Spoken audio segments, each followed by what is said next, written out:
High views, আমাদের রসুনের জমি। এই যে দেখা যাচ্ছে গাছ, এই যে দেখুন গাছের পাতা এরকম হয়ে আছে। কিসের প্রবলেম একটু জানাবেন, আমি খুব কনফিউশনে পড়ে আছি যে এটা কিসের প্রবলেম। এটা কারো জানা থাকলে অবশ্যই জানাবেন। আপনাদের কাছে আমি আশাবাদী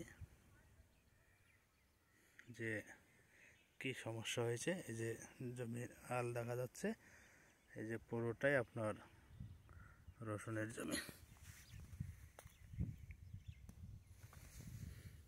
রসুনের পাতা পড়ে আছে, একটু জানাবেন দয়া করে।